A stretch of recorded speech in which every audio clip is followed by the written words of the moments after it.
Kalau menurut hukum Islam, Ahok ini dibunuh. Hukumnya dibunuh. Minimal dia diusir dari Indonesia. Minta maaf, kesalahan itu ada dua. Kalau saya dihina, saya boleh melakukan dua langkah. Pertama, saya balas kezaliman yang sesimpel, atau saya ampunkan dosanya, saya dapat pahala. Tengku Zul meninggal karena takdir, bukan karena karma Ahok, ditulis oleh Ayas, isiwar.com. Sebelum kita lanjut, jangan lupa subscribe dan nyalakan loncengnya agar Anda menjadi yang pertama mendapatkan informasi dari jurnal terupdate. Baru tadi siang saya menulis tentang Tengku Zul. Inti dari tulisan saya adalah mengajak pembaca Siward untuk mendoakan yang terbaik buat Tengku Zul. Namun, tadi setelah azan maghrib, saya mendengar kabar kalau Tengku Zul meninggal dunia. Nampaknya makna yang terbaik bagi Tengku Zul adalah Allah SWT menghendaki mencabut nyawa beliau. Saya termasuk orang yang sering mengkritik dan berseberangan dengan Tengku Zul. Beberapa kiai-kiai NU juga kerap tidak sependapat dan berseberangan dengan Tengku Zul, seperti Gus Isom dan Gus Miftah. Meskipun demikian, baik Gus Isom dan Gus Miftah serta kiai-kiai NU yang tidak sependapat dengan Tengku Zul ramai-ramai mendoakan yang terbaik buat beliau. Ustadz Yusuf Mansur, MUI, berbagai ormas juga ramai-ramai mendoakan yang terbaik buat Tengku Zul. Para kiai dan ustadz berpedoman dengan salah satu hadis Nabi Muhammad SAW. Seberapapun ketidaksetujuan mereka kepada Tengku Zul, setelah wafatnya beliau sudah tidak boleh lagi menyebut hal-hal yang tidak disetujui. Berikut lafaz hadisnya dari Ibnu Umar bahwa Rasulullah SAW bersabda, sebutlah kebaikan orang yang wafat di antara kalian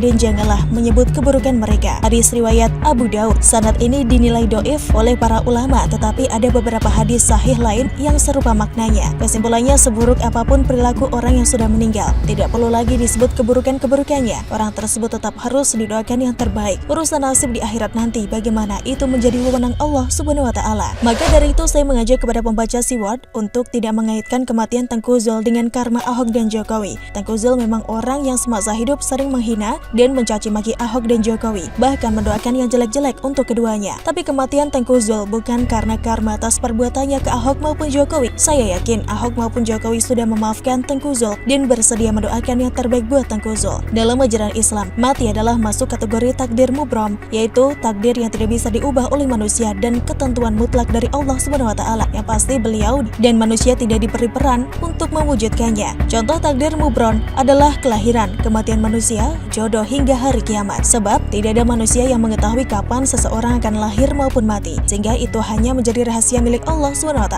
Bahkan dalam ajaran Islam dijelaskan bahwa sebelum manusia lahir ke dunia, sudah ada catatan tentang kematian, kapan meninggal dan penyebabnya apa, serta jodoh. Jadi sebelum Tengku Zul lahir, sudah ada catatan tentang kapan beliau akan meninggal, beserta penyebabnya. Jadi kematian Tengku Zul bukan karena Ahok atau Jokowi, bukan karena mendapat karma dari Ahok atau Jokowi, tapi memang sudah takdir Tengku Zul meninggal pada tanggal 10 Mei 2021 karena COVID-19. Jika sebelumnya Tengku Zul tidak menghina, mencaci maki, mendoakan yang buruk kepada Ahok dan Jokowi, Tengku Zul tetap akan meninggal pada tanggal 10 Mei 2021. Kematian tidak bisa dicegah, dimajukan atau dimundurkan. Saya menjadi pembela Ahok saat dirinya diserang isu penistaan agama. Saya keluarkan banyak dalil dan berbagai tafsir surat Al-Maidah ayat 51 semata-mata untuk membela Ahok. Gus Isom bahkan sampai bersedia menjadi saksi ahli yang meringankan Ahok. Gus Isom sama sekali tidak sepakat dengan Tengku Zul yang pernah menyebut darah Ahok halal di acara ILC. Namun ketika Tengku Zul meninggal, Gus Isom tetap menyampaikan bela sungkawa dan mendoakan yang terbaik untuk Tengku Zul. Gus Isom juga tidak mengaitkan kematian Tengku Zul dengan karma Ahok. Maka dari itu saya mengajak kepada pembaca untuk tidak mengaitkan kematian Tengku Zul dengan karma Ahok. Bagaimanapun Ahok manusia biasa, bukan nabi atau malaikat. Secara nalar, sepertinya Tuhan tidak mungkin akan mematikan orang-orang hanya karena dulu menjerat Ahok dengan kasus penistaan agama. Kebetulan saja orang-orang yang dulu menjerat Ahok dengan kasus penistaan agama takdirnya meninggal tidak lama setelah kasus itu bergulir. Jika memang karena karma Ahok, nyatanya Kiai Haji Ma'ruf Amin malah menjadi wakil presiden. Dalam ajaran Islam tidak dikenal karma. Ajaran Islam hanya mengenal setiap perbuatan, baik dan buruk, akan mendapat balasan yang setimpal. Itu saja. Untuk bentuk balasan yang setimpal itu seperti apa, itu wewenang Allah SWT, bukan manusia. Abu Janda enggan masuk surga jika ada Habib Rizik, UAS hingga Tengku Zul, dikutip dari terkini.id. Sebelum kita lanjut, jangan lupa subscribe dan nyalakan loncengnya agar Anda menjadi yang pertama mendapatkan informasi dari jurnal terupdate.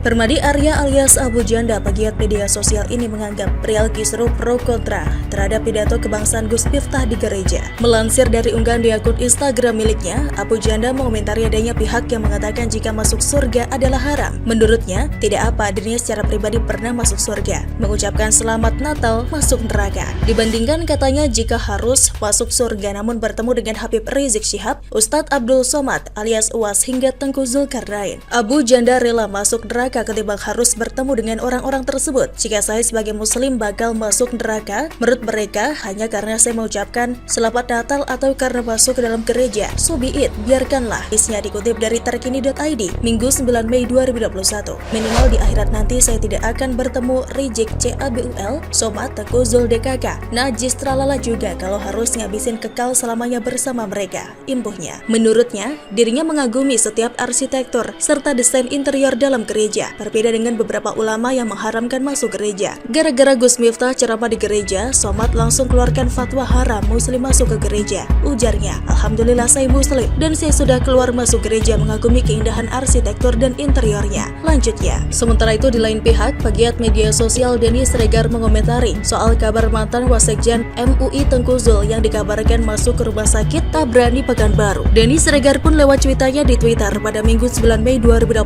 mendoakan semoga Tengku Zul lekas sembuh. Semoga ayah Nain cepat sembuh ya, cuit Denny Siregar. Ia pun lantas menyindir pendakwa bernama lengkap Tengku Zulkarnain itu dengan menyinggung ayam peliharaan. Denny mengaku kasihan dengan ayam-ayam Tengku Zul yang tidak diberi makan lantaran Zul tengah dirawat di rumah sakit. Kasihan ayam-ayamnya gak ada yang kasih makan, ujar Denny Siregar. Dalam cuitannya itu, Denny Siregar juga menyertakan sebuah link artikel pemberitaan berjudul dirawat di rumah sakit Tabrani Pekanbaru, Ustadz Tengku Zulkarnain terpapar COVID-19. Mengutip pemberitaan yang dimuat di kumparan.com tersebut, Ustadz Tengku Zulkarnain selama ini aktif berkicau di ranah media sosial Twitter, namun sudah 7 hari ini tidak menampilkan aktivitas apapun. Warganet kemudian bertanya-tanya, ada apakah dengan Ustadz Tengku Zulkarnain? Muncul beragam dugaan termasuk pendakwah yang selama ini dikenal sangat dekat dengan Gubernur Riau 10 tahun Rusli Zainal itu terpapar COVID-19. Selasa Riau kemudian mencoba melakukan penelusuran mencari tahu, benarkah Ustadz Tengku Zulkarnain terkonfirmasi positif COVID-19?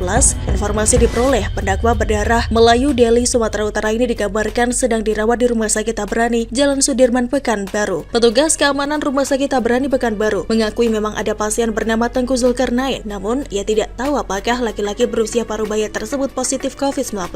Pasien bernama Tengku Zulkarnain berusia 57 tahun, memang pernah masuk di sini. Kalau COVID-19 saya tidak tahu, ujarnya. Bagaimana menurut Anda? Silahkan tulis komen Anda di kolom komentar. Jangan lupa untuk like, subscribe, dan share. Arkana pamit, sampai jumpa.